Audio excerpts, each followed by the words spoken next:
Graniola. This is the Graniola channel, and I'd like to tell you a folk tale.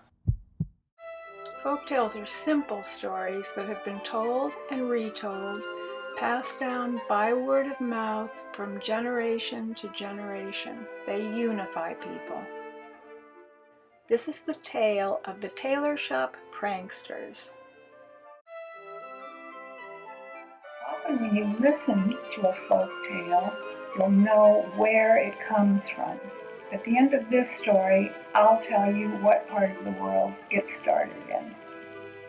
Two talented young women were married, one in April and one in June, to two strong, handsome brothers. The husbands were jovial, uncomplicated men, and each of them loved and was proud of his wife. They worked a large and prosperous family farm and were able, at the insistence of their wives who wanted to be businesswomen, to buy a small shop in the village that was surrounded by their land. There, the two young women opened a high-end tailor shop. One of them cut and constructed fine garments, and the other one attended to their clients and kept the books. Although each woman loved her mate, they would often joke between themselves that neither was very clever and share anecdotes that illustrated this. The ladies were both good storytellers, and to entertain and outdo each other began exaggerating amusing things that happened in their home life. This led to each insisting that her spouse was the most feather-brained of the two, and separately they tried to find stories to prove their point. One evening, when her husband came home, the tailor was looking intently at their tabletop and was opening and closing a pair of scissors as if she were cutting cloth. Her husband politely asked, "Why are you cutting through the air?" "I'm making you a spectacular new suit as a gift. This fabric is so finely woven that the individual threads are invisible." The man truly loved his wife and was delighted that she was making him such a special present. On that same evening, when his brother returned home, his wife opened the door with a worried look on her face. "Oh, my dear, come in quickly. Where have you been? You know that you're ill and must not leave your bed." He was puzzled. "Ill? I feel perfectly fine, never better." But even as he was saying this, she was leading him toward their bedroom and helping him off with his boots, muttering softly, "There, there, there, there." She was gentle with him, puffing up the pillows and patting his head. He enjoyed the attention and did not even mind when she insisted that he only have rice water for his supper.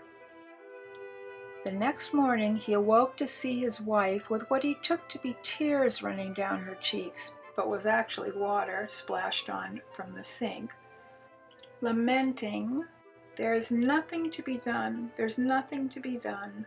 You were such a good husband. How will I possibly bear my life when you are gone?" She didn't go to work that day and only left his side for the 10 or 15 minutes it took her to pay the carpenter who had delivered a coffin at their door.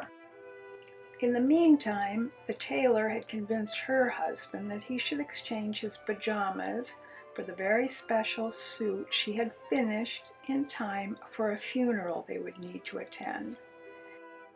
She was used to complimenting her customers when they tried on the garments she had made, and really laid it on thick.